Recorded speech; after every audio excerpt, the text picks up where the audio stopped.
In the twilight of time, after the final judgment has passed and the old order has crumbled to dust, a new dawn breaks.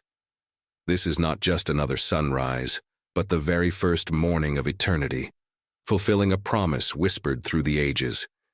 The Apostle John, exiled on the Isle of Patmos, was given a vision, a glimpse into this glorious future.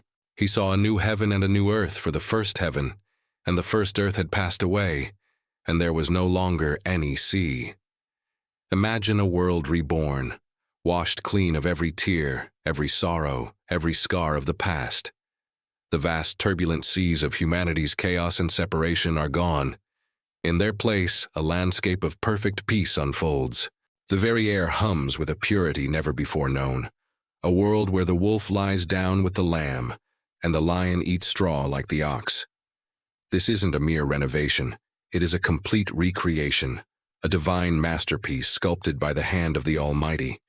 The former things, the pain, the struggle, the memory of death itself, have passed away, forgotten in the splendor of God's new creation. From this pristine new heaven, a breathtaking sight descends. The holy city, the New Jerusalem, coming down from God. It is prepared as a bride, beautifully adorned for her husband.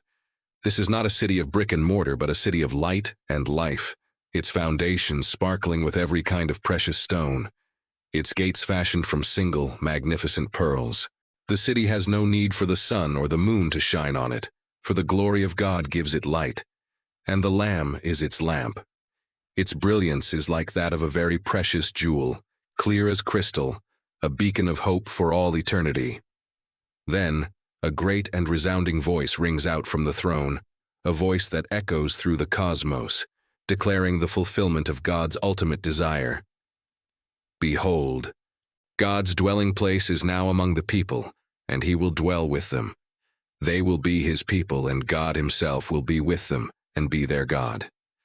This is the moment all of creation has groaned for, the restoration of perfect, unbroken fellowship between God and humanity.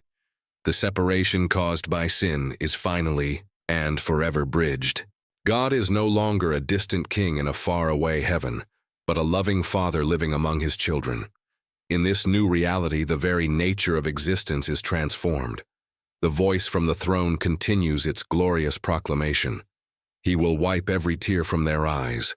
There will be no more death or mourning or crying or pain, for the old order of things has passed away. Consider the depth of this promise. Every source of human suffering is eradicated. The sting of death, the ache of loss, the sharp cry of pain, all are banished forever. Life is no longer a journey toward an inevitable end, but an endless exploration of joy, peace, and love in the very presence of God.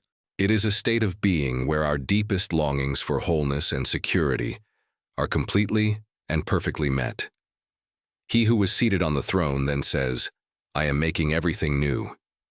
This is not a passive observation, but an active, powerful declaration of divine authority. The God who spoke worlds into existence now speaks a new creation into being. He continues, "Write this down, for these words are trustworthy and true." This command to John underscores the certainty of this promise. It is not a fanciful dream or a hopeful metaphor. It is a guaranteed future, as real and solid as the God who promises it. It is the anchor for our souls, a steadfast hope that pulls us through the trials of this present life. The promise extends to all who are thirsty, all who long for righteousness and truth. To the thirsty, I will give water without cost from the spring of the water of life. This is the ultimate satisfaction for the deepest thirst of the human soul. It is a gift freely given, not earned by merit, but received by faith. This living water flows from the very throne of God and of the Lamb, coursing through the great street of the city. It is a river of endless grace, bringing life and healing wherever it goes. On each side of the river stands the tree of life, bearing 12 crops of fruit, yielding its fruit every month. And the leaves of the tree are for the healing of the nations. Those who are victorious, those who overcome the world through faith, will inherit all this. I will be their God, and they will be my children, the Lord declares. This is the ultimate inheritance, not riches or power, but an eternal, intimate relationship with the Creator of the universe. To be called a child of God in this new creation is to be welcomed into the heart of the divine family, to share in the glory and love of the Father and the Son for all eternity. It is the fulfillment of the prayer that Jesus taught us. Your kingdom come, your will be done, on earth as it is in heaven. This vision of the new heaven and new earth is not just an ending, it is the true beginning. It is the final destination of the story of redemption, the ultimate expression of God's unfailing love for His creation. It's a promise that reframes our present struggles, giving them purpose and context. We are pilgrims on a journey, and this is our promised homeland. The world we see now is temporary, a shadow of the glorious reality that awaits. Let this vision of a world made new fill you with hope and courage. When you face trials, remember the promise of a place with no more tears. When you grieve, remember the promise of a life with no more death. When you feel lost, remember the promise of a city where God Himself is the light. The story of the Bible does not end in tragedy or ambiguity. It culminates in a breathtaking victory, a new creation overflowing with the life, light, and love of God. Hold fast to this promise, for He who promised is faithful. The dawn is coming.